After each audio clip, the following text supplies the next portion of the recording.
children. Good morning. How are you? Fine. Very good. ఏంటి teacher book చూపిస్తున్నారు, teacher కనిపించుకుని అనుకుంటున్నారా? Yes, ఇక్కడ చూడండి ఒకసారి. రివర్ ఎలా ఉంది? రివర్ అంతా డ్రై అయిపోయింది, ఫుల్గా డ్రై అయిపోయి ఉంది. చూడండి, డ్రై అయిపోయిన రివర్ ఎలా ఉందో, ఎలా ఫీల్ అవుతుందో తెలుసుకుందామా మరి. ఒక్కసారి వాటర్ లెసన్లోని page number 52 page number open చేసి ఈ స్టోరీ చదవండి ఒకసారి. ఎవరి స్టోరీ ఇది? River story. రివర్ మాట్లాడుతుంది మనతో పాటు. ఓకేనా? మరి విందామా? తను చాలా చూడండి, సోరో అంటే ఏంటి? దుఃఖం, చాలా బాధతోని ఫీల్ అవుతూ చెప్తుంది తన స్టోరీ గురించి. చెప్పండి. Hello friends, look at me. చూడండి ఎలా ఉన్నాను. I'm a village tank. ఏంటి? విలేజ్ ట్యాంక్ అంట. I'm dried up and have cracks in me. Cracks అంటే తెలుసు కదా, ఇలా పగుళ్ళు వచ్చేస్తాయి. అంటే బాగా డ్రై అయిపోయింది అనుకోండి, ఎండిపోతే ఏమవుతుంది? క్రాక్స్ వచ్చేస్తాయి కదా, అదనమాట. I use to be very beautiful with plenty of water. నేను ఎలా ఉండేదాన్ని? చక్కగా ప్లెంటీ ఆఫ్ వాటర్, ఎక్కువ వాటర్తోని, ఓకేనా, చాలా అందంగా ఉండేదాన్ని. అంటే రివర్ ఎప్పుడు ఎలా ఉంటుంది? చాలా అందంగా, ఎక్కువ ప్లెంటీ ఆఫ్ వాటర్తో ఉంటే ఎంత బాగుంటుందో కదా. అంటే చూడండి, ఇలా చూసారా, వాటర్ చక్కగా హాయిగా ఎంత బాగుందో కనిపిస్తుంది కదా. ఇలా ఉన్నప్పుడు ఎలా ఉంటానో నేను తెలుసా? చక్కగా ఇందులో నాకు వచ్చి పిల్లలందరూ స్విమ్మింగ్ చేస్తూ ఉంటారు, ఆడుకుంటూ ఉంటారు, బాగా ఎంజాయ్ చేస్తూ ఉంటారు. నా వాటర్ అగ్రికల్చర్ ఫీల్డ్కి వెళ్తుంది. నెక్స్ట్ ఈ వాటర్ డ్రింకింగ్ కూడా వెళ్తుంది. ఇలాంటి అన్ని యూజెస్ ఉన్నాయో నా వల్ల. కానీ ఇప్పుడు నేను ఎలా ఉన్నానో చూడండి, ఇలా డ్రైగా అయిపోయాను, అంటే వాటర్ లేకుండా అయిపోయాను అని బాధపడుతుందంట. అర్థమవుతుందా? ఎస్. చూడండి. When I was full of water, children enjoyed swimming and watching the colorful fish. I used to supply water to the fields, అంటే agriculture ఫీల్డ్స్కి. Now I am dried up and no one comes to me. My heart melts to see the sorrowful. అంటే ఏంటి? దుఃఖం. చూడండి ఎంత బాధపడుతుందో, చాలా బాధపడుతుంది. Faces of the farmers without water supply. I'm waiting for the rains. అంటే farmers అందరూ ఎలా ఫీల్ అవుతారు?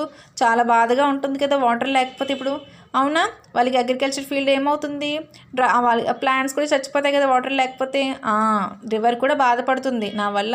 చూసారా, నేను అంటే ఫుల్గా వాటర్ ఉండి రివర్ అంతా ఫుల్గా ఉంటే అప్పుడు అందరూ సంతోషంగా ఉంటారు, నా వల్ల వీళ్ళందరికీ యూజ్ అవుతుంది. కానీ ఇప్పుడు నా దగ్గర వాటర్ లేదు, మొత్తం డ్రై అయిపోయాను. దానివల్ల ఏమవుతుంది? అగ్రికల్చర్ ఫీల్డ్కి వాటర్ లేదు. నెక్స్ట్ చిన్నపిల్లలు ఏం చేస్తారు? ఎంజాయ్ చేస్తారు కదా. ఇప్పుడు ఎంజాయ్ చేయడానికి కూడా లేదు అని చెప్తుంది. ఓకేనా? Some people have occupied my river beds. అంటే నది తీరం, రివర్ బెడ్స్ అంటే నది తీరాలన్నీ ఆక్యుపై చేస్తారంట. And turn them into farms and build houses. అంటే ఇలా ఎండిపోయిన ప్లేసెస్ కదా, ఇంకెందుకు ఇవి? ఇలా ప్లేస్ ఉంది, ఖాళీగా ఉంది కదా, చక్కగా వీటి మీద బిల్డింగ్స్ కట్టేసుకొని మంచి మంచిగా అన్నీ కట్టుకుంటూ, ఫ్యాక్టరీస్ అవి కట్టుకుంటూ బాగుంటుంది కదా అని ఆలోచిస్తారు కదా. అలా కొంతమంది ఆక్యుపై చేస్తారంట. అర్థమైందా? Okay. So water which has to be channelized into me is closed. Water has start flowing into me even during rainy season. Some people's greed is the reason for how I am today. Will you help me? అంటే కొంతమంది greed అంటే ఏంటి?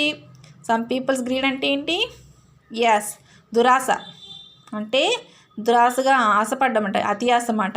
అలాంటి people వల్ల నేను ఇలా అయిపోయాను. వర్షాలు పడినా సరే నా దగ్గరికి వాటర్ రానివ్వకుండా చేస్తున్నారు, నా దగ్గరికి వాటర్ పడట్లేదు, రావట్లేదు, దానివల్ల ఇలా అయిపోయాను. మీరు ఏమైనా హెల్ప్ చేయగలరా అని అడుగుతుంది. ఒక్కసారి మీరు బాగా ఆలోచించండి. అలా జరగకుండా ఉండడానికి ఈ రివర్కి మనం ఏమైనా హెల్ప్ చేయగలమా? విల్ యూ హెల్ప్ మీ అని అడుగుతుంది కదా. ఒకసారి థింక్ చేయండి ఏం చేయగలమో అనేది. ఓకేనా? Very good children. Next, look at here. Do you know who is responsible to maintain the cleanness of tank? ఎవరు రెస్పాన్సిబుల్ తెలుసా మీకు? తెలుసు, చెప్పండి ఎవరు? ఇప్పుడు ఈ పిక్చర్ చూడండి, ఎలా ఉంది ఇదంతా? ఏమైంది? ఎక్కువ వాటర్ దీని ఇక్కడ ప్లాంట్స్ మీద పోవడం వల్ల ఏమైంది? ఈ తోట అంతా పాడైంది. అర్థమవుతుందా? దీనికి కారణం ఏంటి? ఇర్రెస్పాన్సిబిలిటీ. ఓకేనా. అంటే ఇప్పుడు మనకు వాటర్ కావాలి, సఫిషియెంట్ వాటర్ కావాలి, సో అంతే వాటర్ ట్యాంక్ ఫిల్ చేస్తే ప్రాబ్లం ఉండదు. కానీ మోర్ దెన్ దట్ అంటే అంతకు మించి ఎక్కువ ట్యాంక్ ఫిల్ అయిపోయి మొత్తం బయటికి ఫ్లోటింగ్ అయిపోయేలాగా వచ్చేస్తే, ఒకవేళ ట్యాంక్ పక్కన ఉన్న ప్లేసెస్ ఏవైనా పొలాలు ఉండే ప్లేసెస్ ఉన్నాయనుకోండి, ఆ వాటర్ మొత్తం ఒకేసారి వచ్చేస్తే పొలాలన్నీ పాడైపోతాయి కదా. సో అప్పుడు ఏం చేయాలి? ఇది ఎవరిది రెస్పాన్సిబిలిటీ? సొసైటీది. ఓకేనా, గవర్నమెంట్ది. చూడండి, it is our responsibility in protecting our tanks. The government has formed a team of farmers as water users society who are responsible for the maintenance of the tanks. They remove the weeds in the tanks and its canals. They take the soil deposits from tanks to their fields. With this the level of water in the tank increases. అంటే ఇప్పుడు నేను చెప్పాను కదా మీకు, వాటర్లో ఏముంటుంది? మట్టి and next ఇంకేం వేస్తారని చెప్పాను? రాళ్ళు. ఆ సరౌండింగ్స్ అంతా చెరువు గొట్లు కడతారు కదా, అంది. ఇప్పుడు అది అలాగే ఉంటే పర్వాలేదు. అలా కాకుండా లోపల ఉన్న మట్టి తవ్వేస్తూ ఉంటారు, ఎక్కువగా తీసేస్తూ ఉంటారు. ఎందుకంటే ఆ మట్టి చాలా యూస్ఫుల్ అవుతుంది. దేనికి? ఫీల్డ్కి, అంటే క్రాప్కి చాలా మంచిది. అంటే ఆ మట్టి సాయిల్లో వేస్తే మంచి బూస్టింగ్ ఉంటుందన్నమాట. అంటే మంచి ఎనర్జీ, అంటే సాయిల్లో ఎక్కువ